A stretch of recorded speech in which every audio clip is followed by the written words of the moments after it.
Stellaris Season 9 has been announced. There's 3 new DLCs coming, a biological-themed DLC, spiritualist-themed DLC, and one of the biggest species packs with the Infernals. There's also a custom portrait if you do get the Season 9 pass. In this video, we're going to go through it all. We'll also be using the Biogenesis music throughout this video, so you can enjoy it while we go through things. This year's content looks insane, and this dev diary is quite long, so let's just get into it. Metal Russ Flesh adapts. It's my great pleasure to announce the start of Stellaris Season 9 with the Biogenesis expansion leading the way alongside the Stellaris 4.0 Psionics update. We do get the Season 9 video. I'm not going to just completely play it. I'd recommend go watch it for yourself. It's pretty sick. But essentially, the captain is powerless to machine empires. It might be a kind of meta joke about how machines are so OP because of the expansion and that they are building living weapons. We do see sort of teeth being grown from a creature, which then pans to new looking ships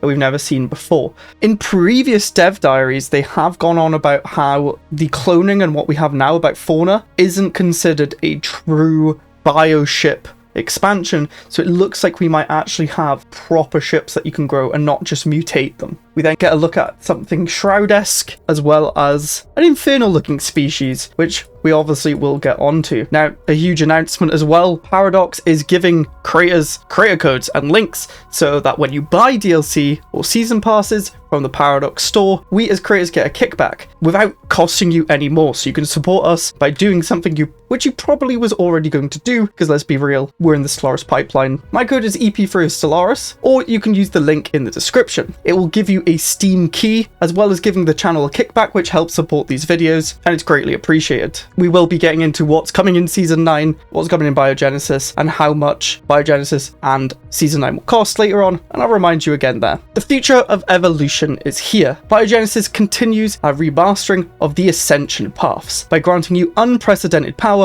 over life itself, and hatches May 5th, 2025. So there we have it. Everyone's theories, it was correct. They're fleshing out the Ascension paths. And the second one is Bio Ascension, which I'm very excited about, as I think it has been the least flavorful, the least interesting out of the 3. We do have that confirmation date of May 5th, 2025, which will be coming with Stellaris 4.0, as they mentioned previously. But so book off some time off work around then, or be sick.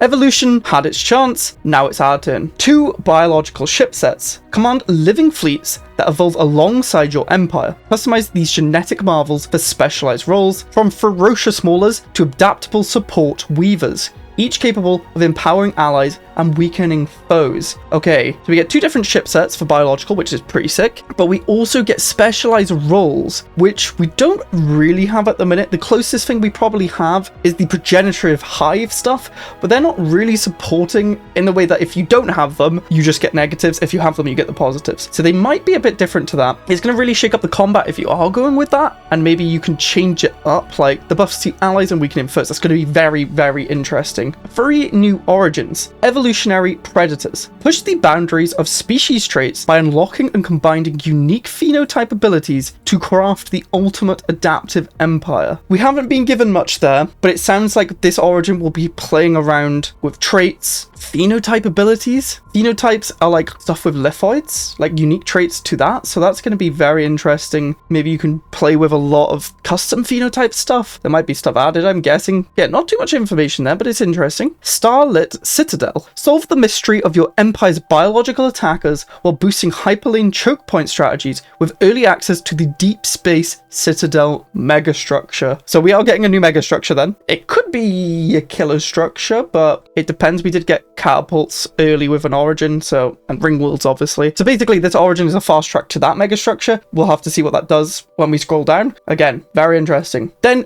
the 3rd and final origin, Wilderness. Begin as a sapient planetary ecosystem. What? A living gestalt of countless life forms united in harmony, seeking to spread its consciousness to the stars. We are the planet. We play as the planet? What? I mean, it could just be a hive on Origin, but we have that. So I'm just presuming we're playing as a planet, and that sounds sick. I love Origins that give you unique playstyles, and these 3 do seem like they do. So I'm a big fan of these 3 Origins so far. Of course, overhauled genetic ascension. Choose from 3 ascension paths, similar treatment as Machine Age, cloning, purity, and mutation, and over 18 enhanced authorities, again, the treatment of Machine Age. Customize your genetic ascension by blending purity, cloning, and mutation traditions into a unique path to your playstyle. You can blend them. Okay, that's not the same as Machine. They might... What?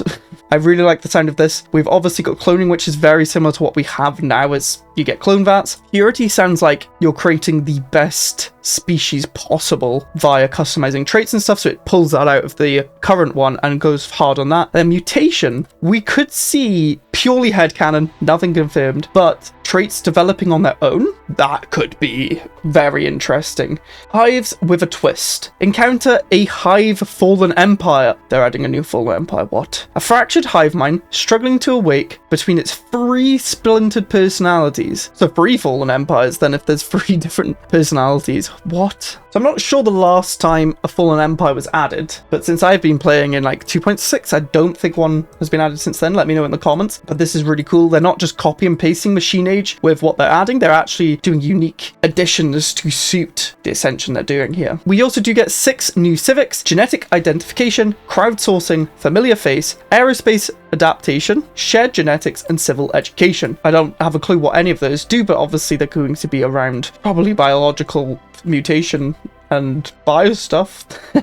Deep Space Citadel Megastructure. A versatile new defense station capable of holding off powerful enemies at any system. Why won't they give us more information? That sounds incredible. I love making massive choke points. With the addition of orbital rings, it increased how much you could do, as before you only had starbases, but a new megastructure sounds insane. I know a lot of mods like gigastructures, and there's a whole host out there that let you build more defense stations. I feel like it's something people really want. I'm looking forward to that. Behemoth Theory Crisis Path. We've also been given an image here. The apex predators of the stars are not bound by petty limitations. Cast off the biological weakness that holds you back and become a force of nature. Okay, so apex predators of the stars, not bound by petty limitations. Is this assuming we don't need planets? Is that our weakness? Or do we make the planets super weapons? My one worry with Crisis Paths is them being similar. Currently we do have 2 which are very different. We got the Tech Rush one and we got the Murder Everything. Where is the in-between with this one? Hopefully there's some unique mechanics here. We need to know more about it, but it sounds very interesting and who knows where it'll go. We then do have a roundup. You do unlock Hive Empires. If you didn't have Utopia, similar to Machine Age, I will skip everything we've already gone through. We get Biological Ascension, which is also unlocked by Utopia, but Biogenesis expands it to include a mutable tradition tree that reflects your path through Ascension. So yeah, the tree is going to be able to maybe meld different elements between them. I'm not sure how they're going to do that. There'll be an exploration of the effects of biological ascension on society, 16 new genetic species traits, including phenotype-based traits. So they're going to add more phenotype stuff then, like how we have lithoids and plantoid phenotype stuff. Portraits that change based on pop strata and leader level. That's sick. So it's not just doing the ascension level like we have with machines. 2 diplomatic rooms and city sets. Nice. I don't think we've had many of those. 7 new music tracks and the player crisis path. We do have another image here that looks pretty sick. You'll probably see it on a few Montu thumbnails.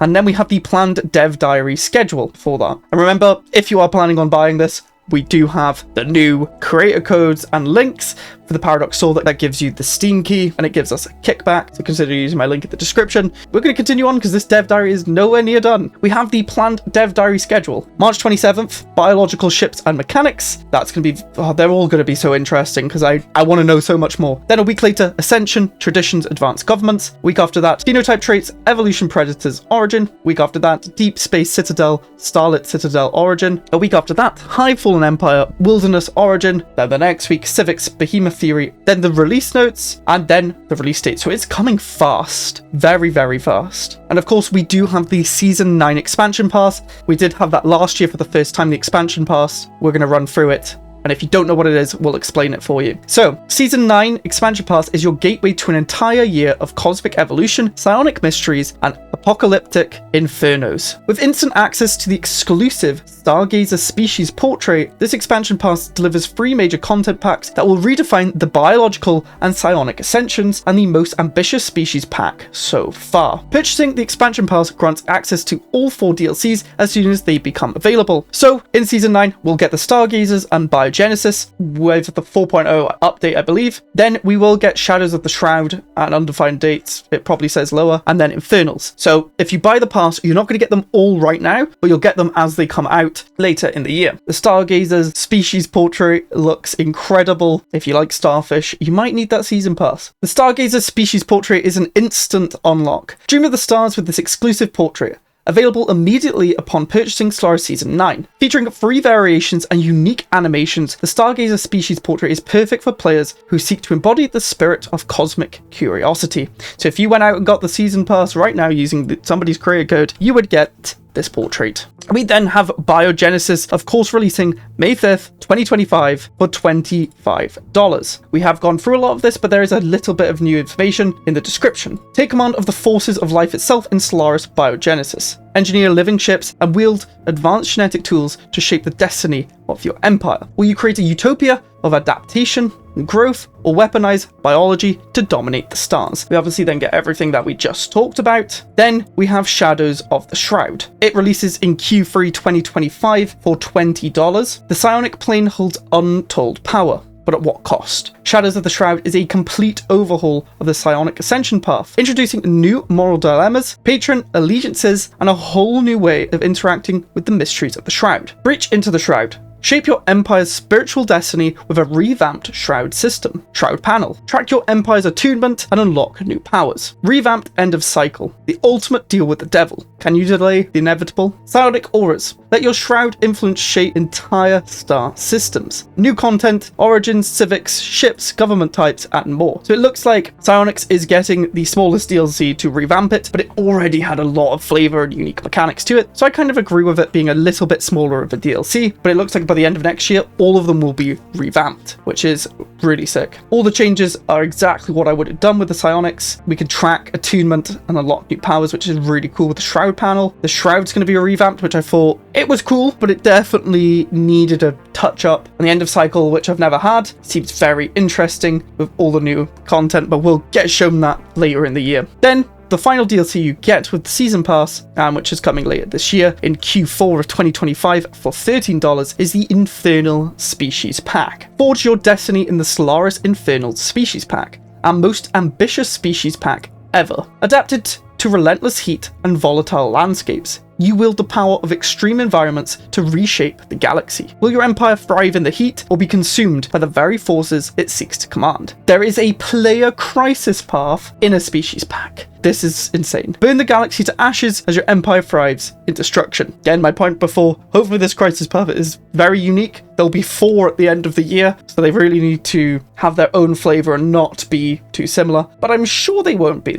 I trust them. There's going to be new origins. Unearth ancient kin or endure the scorching wrath of a dying sun in 2 new origins. We could have some Doomsday-esque origins here, but with the sun dying? Who knows? Volcanic Worlds. A new planetary class with unique districts, events, and archaeological sites. They're adding a whole planet class in this species pack. This looks incredible. Then we'll get, of course, ships, portraits, civics, and more. Usually, species packs are just that last point. The new species ships, portraits, maybe a trait or 2. That looks insane. I'm looking forward. I'm looking very... I have no words. Let me know in the comments how you're feeling about these. The Stellaris Season 9 Expansion Pass is now available for purchase for $44.99 or regional equivalent. A 20% discount over purchasing the contents individually. We're also shown that Biogenesis is now available for pre-purchase for $24.99 or regional equivalent, or you can get it for a 20% discount using the season pass like we've discussed. Now, of course, I do get a kickback if you use my code, so take that of note. I am kind of technically sponsored, but if you play Stellaris as much as me, I think the season pass, expansion pass is a no-brainer like we had last year if you're going to buy them all. The only worry is that you get a Cosmic Storm DLC release, which some people argue they wouldn't have bought. So really, it's up to you. Personally, I would probably get the pass, that 20% discount. I have Storms, I enjoyed a little bit of it, but it wasn't the best DLC. However, from what we've been shown about these 3, they look very, very good. But I haven't played it or seen more details about it, so I don't know. It's the risk you want to take, but remember to use the code down below or another creator's code so that you can put some of Paradox money in our pocket. So what's next? This Thursday we'll flesh out the bio ships. See you then. I'm looking forward to that. Make sure to subscribe so you don't miss that. I'm looking forward to this year's content. If you're looking for just a Stellaris binge, I turned my Clerk only series into a full length movie. It's about 20 hours of streams cut down to an hour and 40 minutes. 200 years plus of Clerk only. Click that video here to watch it, and I'll see you soon for more breakdown of Biogenesis. Goodbye.